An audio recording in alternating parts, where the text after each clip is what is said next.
Amém, irmãos? Você pode ficar de pé e abrir a sua Bíblia, não é? No livro do Apocalipse, capítulo 2. Nós estamos na segunda mensagem da série Ouvindo a Voz do Espírito. E hoje nós estaremos estudando a carta do Senhor Jesus à igreja de Esmirna. E eu quero que você acompanhe comigo a leitura no capítulo 2, verso 8. Nós iremos ler, eu irei ler a primeira vez, a segunda vez nós iremos ler todos juntos.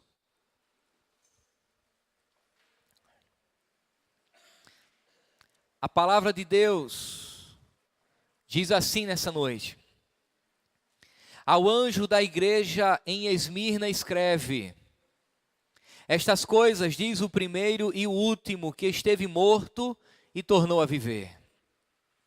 Conheço a tua tribulação, a tua pobreza, mas tu és rico, e a blasfêmias dos que a si mesmo se declaram judeus e não são, sendo antes sinagoga de Satanás. Não temas as coisas que tens de sofrer.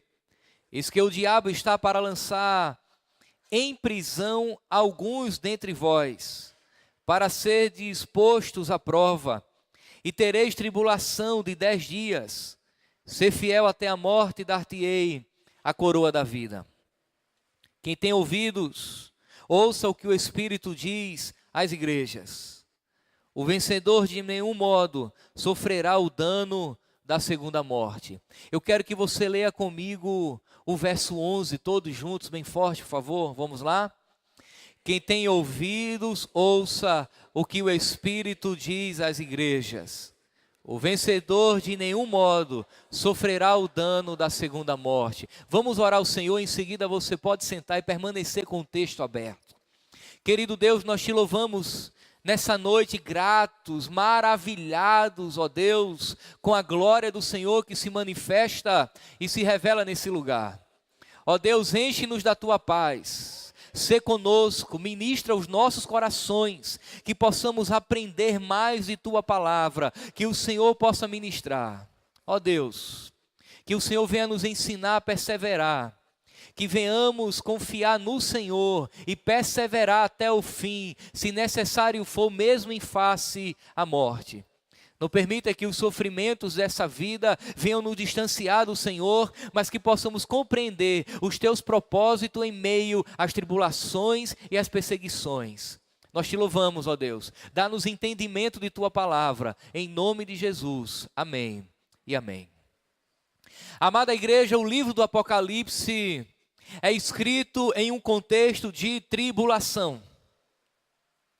Em meio à tribulação, a sofrimento e a perseguições, que o Senhor Jesus se revela ao apóstolo João em uma ilha chamada Pátimos. De maneira que, quando o Senhor Jesus revela as cartas às igrejas da Ásia, conhecida como Ásia Menor, ele está escrevendo, ele está emitindo cartas através do apóstolo João a igrejas que estão sendo perseguidas. É por isso que eu costumo dizer que o livro do Apocalipse é o livro da esperança. Porque no fim de todas as coisas, quando o Senhor Jesus, o Senhor Deus consumar todas as coisas, nós tomamos conhecimento de que Cristo triunfará, a igreja triunfará. Aqueles que creram no Senhor podem ter a plena certeza de que no fim temos esperança. O livro do Apocalipse, irmãos, nos dá a certeza de que apesar de a viagem ser turbulenta, a chegada é certa. Eu quero lhe chamar a atenção para a igreja de Esmirna. E iniciar esse momento lhe fazendo uma pergunta, e a pergunta é possível um crente ser fiel a Deus até a morte? É possível um crente ser fiel a Deus em um contexto de perdas, de perseguições, de calúnias, em um momento em que a sua vida está sendo colocada em xeque? É possível ser fiel a Deus em face à morte? lhe chama a atenção ao fato de que tudo que Jesus diz nesta carta à igreja de Esmirna tem a ver com a cidade e também com a igreja que estava naquela cidade chamada Esmirna. Nós estamos, portanto, diante de uma igreja que era pobre em uma cidade rica. Esmirna, irmãos, era a cidade mais bela da Ásia Menor. Uma cidade comercial, onde ficava o principal porto da Ásia. Esmirna era conhecida por sua arquitetura, que por sinal era belíssima, pelos templos dedicados a Cibeles, a Zeus, a Apolo, a Afrodite, pelo templo erguido a Esculápio, o deus da cura. Nós estamos, portanto, diante de uma igreja que enfrentava a morte numa cidade que havia morrido e ressuscitado. Afinal de contas, Esmirna havia sido fundada como colônia grega no ano 1000 antes de Cristo. No ano 600, também antes de Cristo, os lídios a invadiram e a destruíram por completo. No ano 200, antes de Cristo também, foi reconstruída e passou a ser a cidade mais bela da Ásia. Portanto, quando Cristo disse que estivera morto, mas estava vivo, os esmirnianos sabiam do que era ou do que Cristo estava falando. Aquela cidade havia morrido, mas havia sido reconstruída. Havia voltado a existir novamente. Mas, irmãos, nós também estamos diante de uma igreja fiel a Cristo na cidade mais fiel ao Império Romano. De todas as cidades orientais, Esmirna havia sido a mais fiel a Roma, ou como era conhecido na época, a mãe ou a senhora Roma. No ano de 195 a.C., Esmirna foi a primeira cidade a construir ou a erguer um templo a Roma. Roma era endeusada, o império era endeusado e ali em Esmirna havia um templo à deusa Roma. No ano 29, isso já depois de Cristo, quando as cidades da Ásia Menor competiam pelo privilégio de construir um templo ao imperador Tibério, Esmirna ganhou a concorrência de Éfeso e teve o privilégio de construir um templo a Tibério, imperador de Roma. Mas nós estamos também diante de uma igreja vitoriosa na cidade dos jogos atléticos, dos jogos esportivos. E os irmãos sabem, nós estamos em período de Olimpíadas e nós sabemos que a origem dos Jogos Olímpicos é a antiga Grécia. Apesar de ser o Império Romano quem dominava nesta época, Esmirna surge no berço, no regaço da cultura grega. E era uma cidade conhecida pelos jogos atléticos que aconteciam naquele lugar. Esmirna tinha um estádio onde todos os anos se celebravam os jogos mais famosos em todo o mundo da época. Para os crentes dessa cidade, Jesus, irmãos, prometeu a coroa da vida.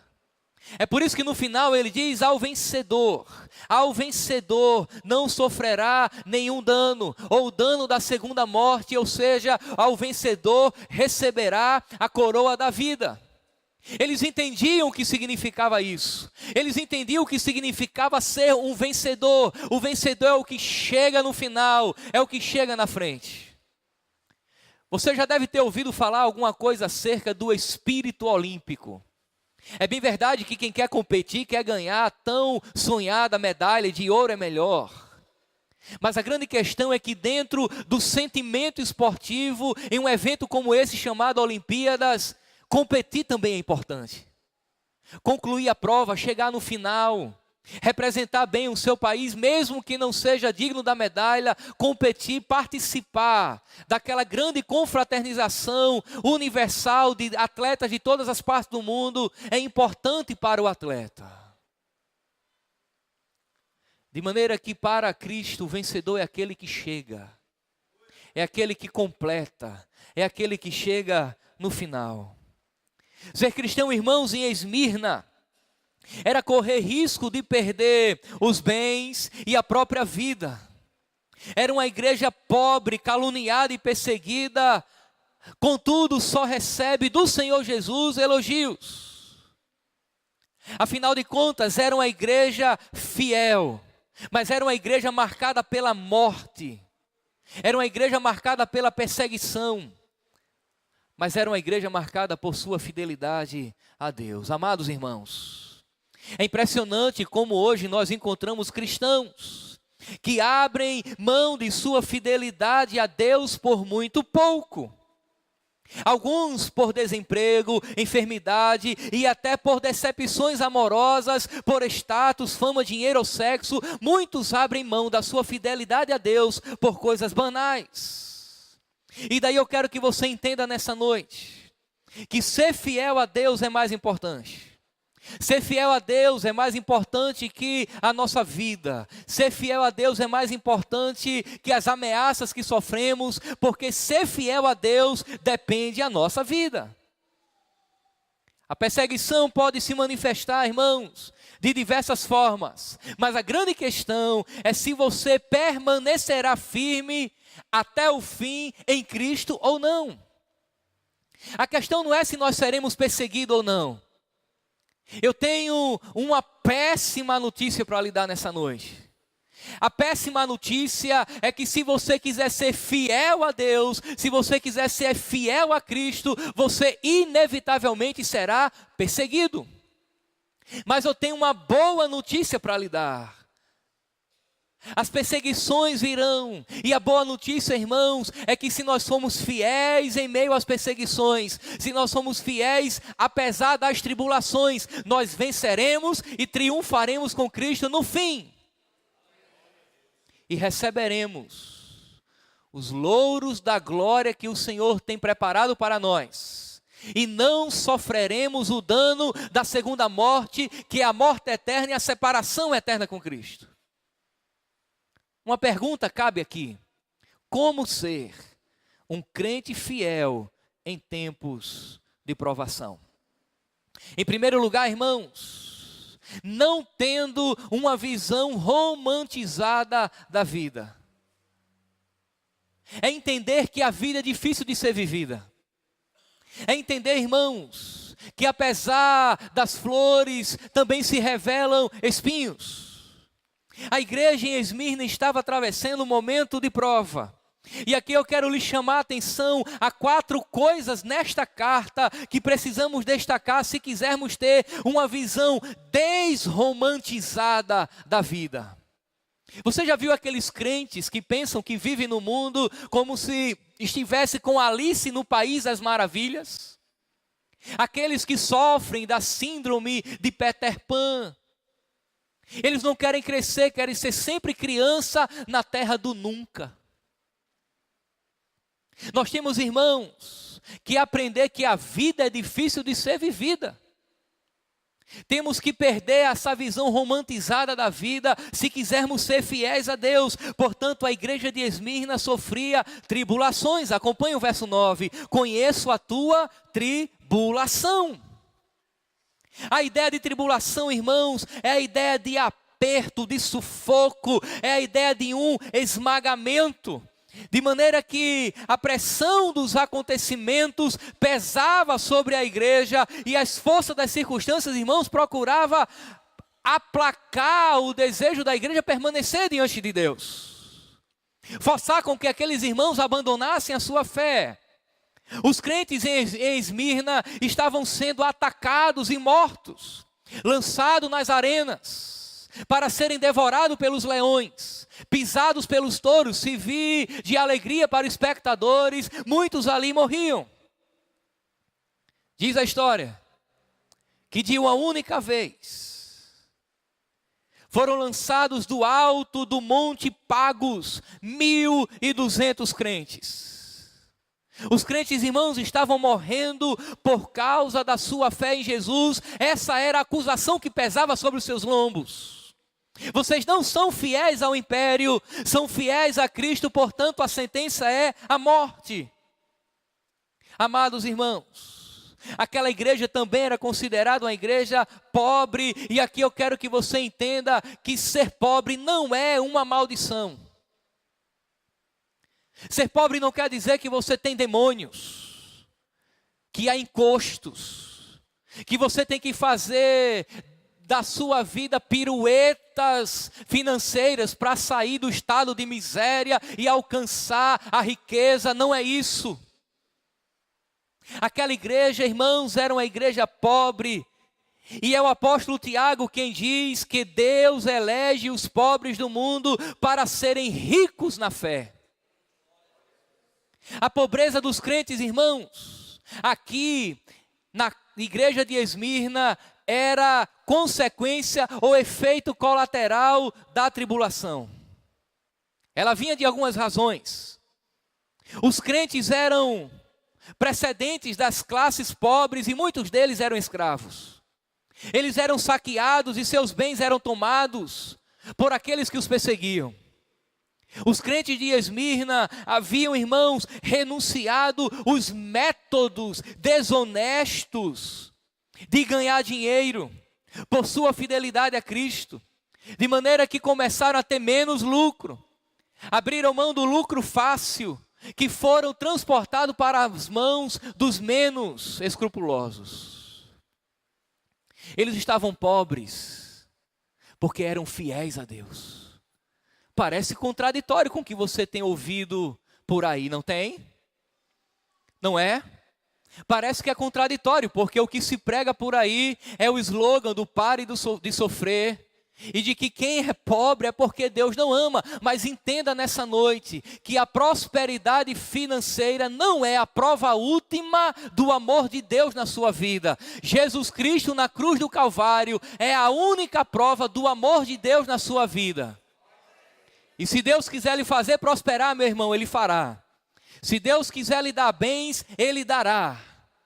Mas isso não resume, não é a prova do amor de Deus em nossas vidas. Aquela igreja, irmãos, passava por difamações. Os judeus estavam espalhando falsos rumores sobre os cristãos. Os crentes de Esmirna, irmãos, estavam sendo acusados de coisas graves. No texto, a expressão sinagoga de Satanás, no verso 9, é utilizada para os judeus que acusavam os cristãos a serem inimigos do Império Romano. Havia uma forte influência da comunidade judaica ali em Esmirna. Eles não apenas estavam perseguindo os crentes, mas estavam influenciando os romanos a prenderem os crentes. Aqueles irmãos da igreja em Esmirna sofriam acusações levianas, mentirosas, que não era compatível com a verdade. Eles eram, por exemplo, acusados de serem canibais. Porque alguém ouviu dizer que no culto da igreja cristã, eles comiam o corpo e bebiam o sangue de Cristo. E de repente alguém espalhou: aqueles cristãos são canibais, estão comendo carne de gente e bebendo sangue de gente, porque eles não entendiam o mistério da ceia do Senhor. Alguns estavam dizendo que os crentes na igreja de Esmirna eram imorais por celebrar a festa do amor, a celebração do ágape antes da ministração da ceia. Eles são imorais, tem lá uma tal de uma festa do amor, e o que deve haver lá naquele lugar é muita orgia. Eles não entendiam que os crentes estavam celebrando o amor que vem de Deus. Eles eram acusados, irmãos, de serem divididor de famílias, uma vez que as pessoas que se convertiam abandonavam as suas crenças, abandonavam o paganismo, e muitos abandonavam as suas famílias para não compactuar com o pecado. Eles não entendiam que eles estavam fazendo aquilo por amor a Cristo. Afinal de contas, foi o próprio Jesus que disse: aquele que amar pai, mãe, irmãos, mais do que eu, não é digno de mim. Mais do que a mim, não é digno de mim. Eles acusavam os crentes, irmãos, de ateísmo. Os cristãos eram acusados de ateísmo pelo simples fato de não adorar o panteão de deuses que se revelavam no Império Romano e de não adorar o próprio imperador e a própria Roma. Eles eram acusados também de deslealdade e de serem revolucionários por se negarem a se curvar diante de César, diante do imperador. Porque os cristãos se curvavam apenas diante de Jesus Cristo, o seu Senhor. Portanto, irmãos, eles sofriam ameaças de prisões. Alguns crentes de Esmirna, irmãos, estavam enfrentando prisão. E naquela época, a prisão, na realidade, era a antessala do túmulo. Muitos morriam de fome. Outros morriam de pestes, de doenças, que não havia cura na época, e normalmente os prisioneiros morriam antes de receber a sua sentença. Já saía da cela morto, mas a grande questão, irmãos, é que mesmo em face à morte, eles permaneciam fiéis a Jesus Cristo. Amada igreja, não podemos achar que a vida será sempre um mar de rosas. Entenda, rosas também têm espinhos. A grande questão é se eu considero os sofrimentos nessa vida, por fiel a Deus, por fidelidade a Deus, como um ganho. Eu não estou falando de qualquer sofrimento, porque um crente pode sofrer como produto do seu pecado. Um crente pode sofrer por conta das decisões erradas que tomou em sua vida. Um crente pode sofrer e ele é o culpado do seu sofrimento. Esse sofrimento de fato é nocivo, mas quando nós sofremos por amor a Cristo, tudo isso será revestido em glória. Uma coisa é eu e você, nós sofrermos porque pecamos. O sofrimento em decorrência do pecado são as consequências que colheremos inevitavelmente. Mas se eu sofro por amor a Cristo, se eu sou perseguido por ser cristão, amados irmãos, isso será revertido em ganho para nós. É por isso que o apóstolo Paulo disse que para ele o viver é Cristo, à medida que o morrer é lucro. Mas por que Paulo entendia que morrer é lucro? Porque o viver para ele é Cristo. Se viver para você não for Cristo, morrer será terrível. Se a vida para você não for Cristo, a morte, irmão, será terrível. Não há esperança, não há solução, não há alternativa para você. Mas se você entender que a vida é Cristo, o morrer, a morte é o passaporte para a vida eterna. Agora, irmãos, a grande questão é que se eu considero os sofrimentos nessa vida por ser fiel a Deus como ganho, a minha vida toma uma outra dimensão. Diante dos sofrimentos eu pergunto, qual o propósito de Deus? Quando nos submetemos, irmãos, aos testes de Deus e somos aprovados, nós não perdemos, mas recebemos o elogio que vem de Deus e a coroa da vida. A igreja de Esmirna é elogiada pelo Senhor, porque compreendeu o sofrimento por amor a Cristo. Agora, amada igreja, infelizmente muitos de nós não entendem que no reino de Deus, para ganhar, tem que perder. Para subir tem que descer. Tem que passar por provas para ser aprovado. E irmãos, nós não podemos nos iludir com as promessas dessa vida presente. Toda a nossa riqueza está na glória de Deus no céu. Tudo aquilo que você pode receber no aqui e agora é incomparavelmente inferior ao que nos aguarda no céu. Como ser um cristão fiel a Deus até a morte? Segundo lugar, sabendo que a avaliação de Cristo é diferente da avaliação do mundo. Observe novamente o verso 9, quando o texto diz: conheço a tua tribulação, a tua pobreza, mas és rico. A igreja de Esmirna, irmãos, era pobre porque os crentes vinham das classes mais baixas. Eram escravos, perseguidos e lançados à prisão. Embora a igreja fosse pobre financeiramente, a palavra de Deus diz que o próprio Cristo disse que ela era rica nos recursos espirituais.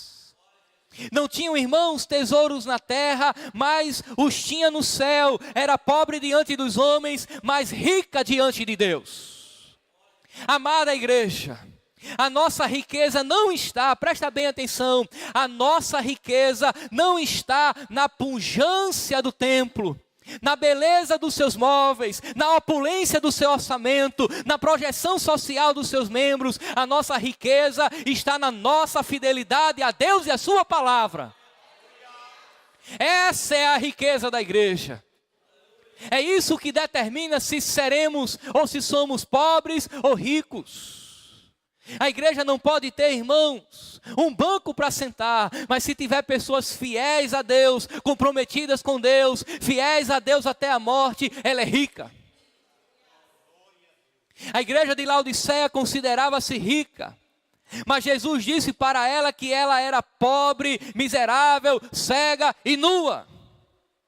A igreja de Esmirna era pobre, mas aos olhos de Cristo, ela era rica porque era fiel a Deus. Enquanto o mundo avalia os homens pelo ter, Jesus avalia a sua igreja pelo ser. Amados irmãos, nos importa sermos ricos para com Deus. Importa ajuntar tesouros nos céus. Importa ser como Pedro. Eu não tenho ouro nem prata, mas o que tenho, isso te dou em nome de Jesus, o Nazareno. Anda! A igreja, irmãos, precisa ser rica na fé, na sua fidelidade a Deus. A igreja precisa ser rica naquilo que verdadeiramente importa e o resto o Senhor manda.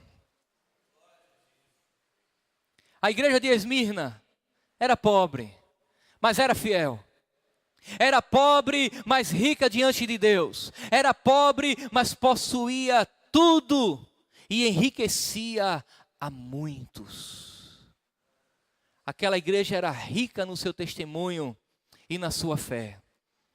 Nós, irmãos, podemos ser ricos para com Deus, ricos na fé, ricos em obras.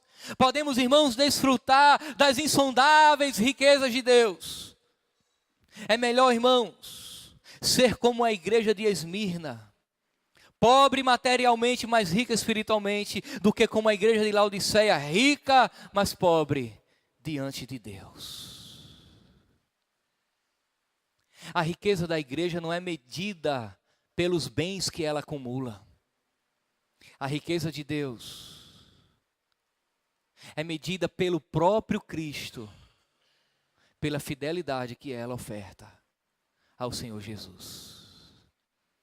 Mas como ser fiel até a morte? Terceiro lugar, estando pronto para fazer qualquer sacrifício para honrar a Deus. Ah, irmãos, e aqui o negócio fica mais estreito. Porque nós não gostamos de sacrifício. Nós temos dificuldade de sermos removidos ou movidos do nosso estado de conforto. E com facilidade abrimos mãos das nossas convicções. Principalmente se a nossa vida está comprometida. Principalmente se eu sei que o fim é morte. Aqueles crentes eram pobres, perseguidos, caluniados, presos e agora sendo encorajados a enfrentar a própria morte se fosse preciso. Não é ser fiel até o último dia da vida. É ser fiel até o ponto de morrer por essa fidelidade. Perceba que o texto diz, ser fiel até a morte. Até a morte. É preferir morrer a negar Jesus. Jesus, irmãos, foi esse exemplo de obediência até a morte e morte de cruz. Ele foi da cruz à coroa. E é essa a proposta do Senhor Jesus para a igreja, para a sua igreja. É ser fiel da cruz até conquistar a coroa. Afinal de contas, aqueles que seguem a Cristo também tomaram a sua cruz, mas eles aguardam com esperança no coração, que apesar de estarem levando a cruz da renúncia, do amor pela causa do Evangelho, o fim é de glória, é de coroa. Essa linha, irmãos, foi traçada para nós também. Ser fiel até a morte, e dar-te-ei a coroa da vida. A igreja de Esmirna, irmãos, assim não é a candidata à morte, mas a candidata à vida. Nós não somos candidatos à morte, porque nós estamos em Cristo. À medida que Cristo está em nós, há uma união. Nós estamos nele, ele está em nós. E essa união, irmãos, é inseparável. E se nós estamos em Cristo, e se Cristo está em nós, significa que nós somos candidatos à vida e à vida eterna. E diga-se de passagem, vida essa que já começamos a desfrutar no aqui e agora. A cidade de Esmirna, irmãos, tinha a pretensão de ser a primeira, mas Jesus diz: eu sou o primeiro e o último. É assim como ele se apresenta no primeiro verso que lemos, no verso 8, ele se apresenta como sendo o primeiro e último. Ele se apresenta como aquele que esteve morto, mas ressuscitou. Você sabe o que é passar por tribulação?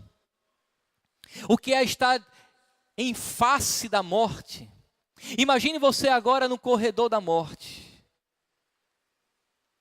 E você espera apenas um dia, o grande dia. A sua sentença já foi decretada e a sentença é morte. E a condenação que pesa sobre os seus lombos é: você foi fiel a Cristo. E você já perdeu tudo, seus bens. Já perdeu a sua família, já perdeu o seu trabalho, já perdeu tudo. E a única coisa que lhe resta é o que é suficiente, é a esperança. E daí de repente Jesus se revela para você e diz: olha, eu sou o primeiro e o último. Eu estive morto, mas voltei a viver. Sabe qual o efeito disso no seu coração? Esperança. Eu posso continuar confiando em Cristo. Eu posso depositar minha confiança em Cristo. Porque a morte não é o fim. Ele morreu, ressuscitou. E como ele morreu, ressuscitou, eu posso até morrer, mas também ressurgirei. Eu participo da sua morte. Eu participo da sua ressurreição. Logo eu tenho vida eterna. Quando Jesus diz essas palavras, ele está gerando esperança no coração da igreja. Estive morto e estou vivo. Tornei a viver dos mortos. A morte e ressurreição de Cristo, irmãos, é aquilo que nos dá esperança em meio às tribulações. É o que nos dá a certeza de que a morte não é o fim. Somos chamados, irmãos, a sermos fiéis até as últimas consequências, mesmo no contexto de hostilidade e perseguição. A história da igreja fala acerca de um bispo da igreja cristã, já no 2º século, chamado Policarpo. Dizem os estudiosos que ele era um discípulo do apóstolo João. Policarpo foi martirizado no dia 25 de fevereiro de 155 da era cristã. Ele foi apanhado, arrastado para a arena. Tentaram, irmãos, intimidá-lo com as feras. Ameaçaram-no com o fogo. E ele respondeu ao procônsul romano, abre aspas: eu sirvo a Jesus há 86 anos. E ele sempre me fez bem. Como posso agora blasfemar contra o meu Senhor e Salvador que me salvou? Ele disse: eu sirvo a Deus por toda a minha vida. Faz 86 anos e ele sempre me fez bem. Como é que agora eu vou blasfemar contra ele? A consequência é que ele morreu por amor a Cristo. Os inimigos furiosos queimaram-no ali, irmãos, na fogueira, em uma pira, enquanto ele orava e agradecia a Jesus o privilégio de morrer como mártir. Eu quero chamar a sua atenção, irmãos, que infelizmente em nossa cultura secularizada, capitalista, isso aqui é uma coisa rara.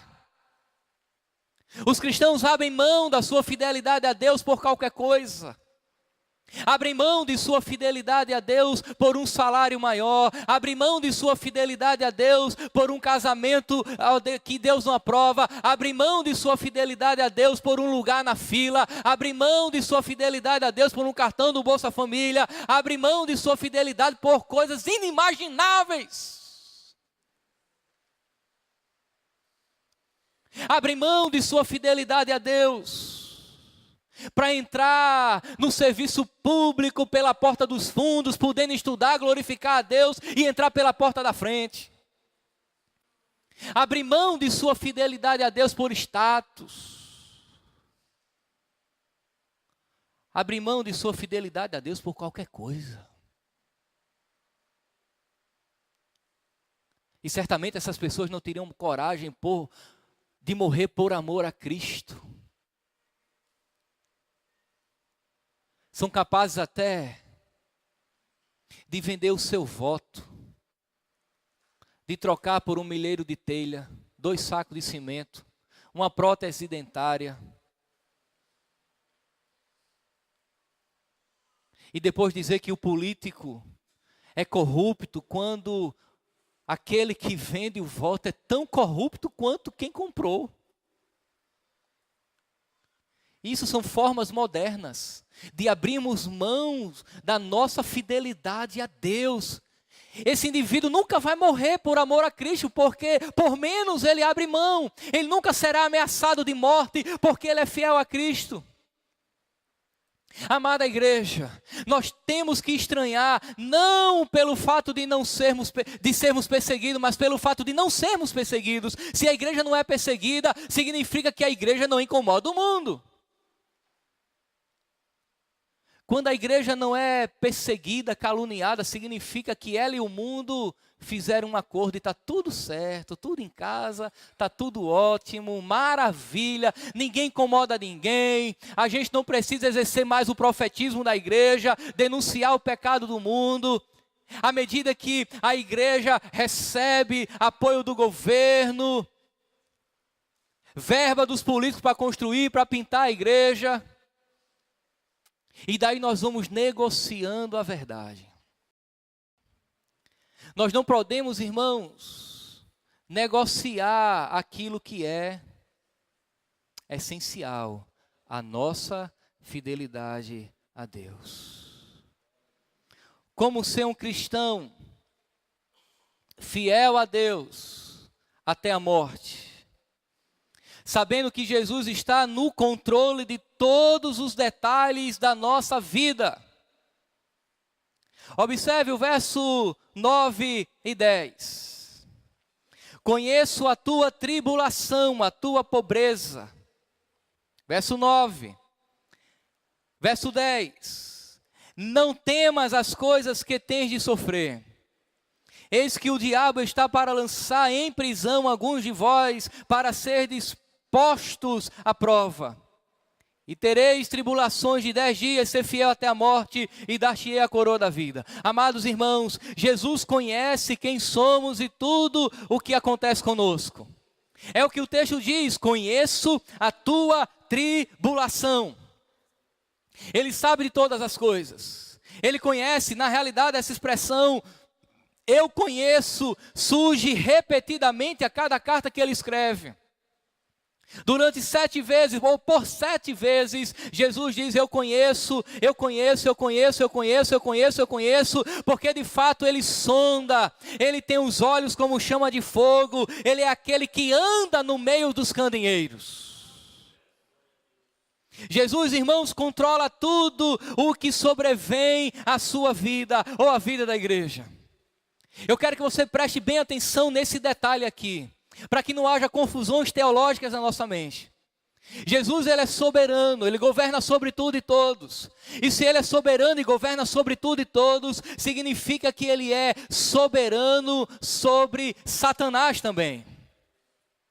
Motivo do qual ele diz aqui no texto: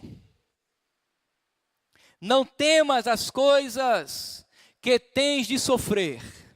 Ele admite que a igreja vai sofrer. É Jesus quem está dizendo que a igreja vai sofrer. Em seguida ele diz: eis que o diabo lançará em prisão alguns de vós.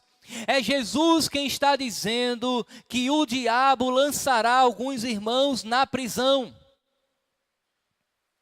Jesus poderia dizer: fiquem tranquilos, eu vou impedir que o diabo lance vocês na prisão. Mas irmãos, ele não está fazendo isso.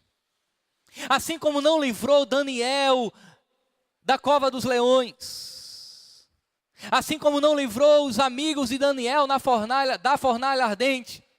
Aprove a Deus, e assim Deus preferiu livrar Daniel na cova, livrar os amigos de Daniel na fornalha. Ele está dizendo, irmãos, que o diabo lançará muitos em prisão. E agora? E agora que a grande questão é que até o diabo está dentro dos limites soberanos de Deus. Ele não age livremente no universo. Ele não age livremente, irmãos, no universo como se fosse uma força paralela oposta a Deus, não. Como disse o reformador Martinho Lutero, até o diabo é o diabo de Deus. É Deus quem governa sobre Satanás. E para cumprir os seus propósitos eternos, até o diabo é servo de Cristo. Nada foge do controle de Deus. Mas a palavra é: não temas as coisas que têm de sofrer. E 3 coisas aqui estão presentes. Primeiro, que o sofrimento é certo. Segundo, que esse sofrimento será limitado, porque o texto fala que serão 10 dias, e 10 dias aqui necessariamente não são literais, mas um período curto de tempo. Será breve. Porque o que nos aguarda, irmãos, é superior a todas as coisas. O texto termina dizendo: quem tem ouvidos, ouça o que o Espírito diz às igrejas. Cada igreja, irmãos, tem a necessidade de ouvir a voz de Deus. E nós temos, enquanto igreja, também a mesma necessidade de ouvir a voz de Deus. Afinal de contas, nós somos candidatos à vida, mesmo embaixo de tribulações e difamações. Mesmo que o mundo venha nos defamar, nós somos candidatos à vida. Somos candidatos àquele grande dia que o Senhor olhará e dirá: vinde a mim, bendito do meu Pai, herdai o gozo eterno preparado para vós. O texto termina chamando a atenção para o vencedor. Para o vencedor. Ao vencedor, ele promete que esse não sofrerá o dano da segunda morte. A Bíblia fala de 3 mortes, ou 3 tipos de morte: a morte física, a morte espiritual e a morte eterna. A morte física, todos nós um dia nos submeteremos a ela, é um fato, é a punição permanente por conta do pecado. A morte espiritual é aquele estado de todo aquele que ainda não conhece a Cristo, ele é morto espiritualmente. A grande questão agora é que o indivíduo que é morto espiritualmente, o indivíduo que é um morto espiritual, se ele desfrutar da morte física sem conhecer a Cristo, ele herda a segunda morte, que é a morte eterna, e depois da morte segue-se o juízo, não haverá mais arrependimento. Mas aqueles que antes da morte física conheceram a Cristo, receberam vida espiritual, quando a morte física chegar, desfrutarão da vida eterna. Para esses, não haverá a segunda morte, que é a morte eterna. Amados irmãos, essa será a nossa vitória, a vida eterna. Você se acha vencedor? Você se acha um campeão? Aquele que cruzará a linha de chegada? Você lembra que Uma das imagens mais fortes dos Jogos Olímpicos é daquela atleta maratonista, eu não me recordo o nome dela agora, mas ela chocou o mundo, cruzando a linha de chegada praticamente rastejando ao chão. Você já deve ter visto essa imagem em algum momento de sua vida. Todos chegaram, mas ela não desistiu. Apesar da dor, do sofrimento, da falta de vigor, ela cruzou a linha de chegada. Me parece, irmãos, que alguns de nós chegarão daquela forma, mas chegarão cansados, esgotados, com os joelhos trôpegos, em alguns momentos olhando para trás com vontade de parar, mas eles perseveram até o fim e cruzam a linha de chegada.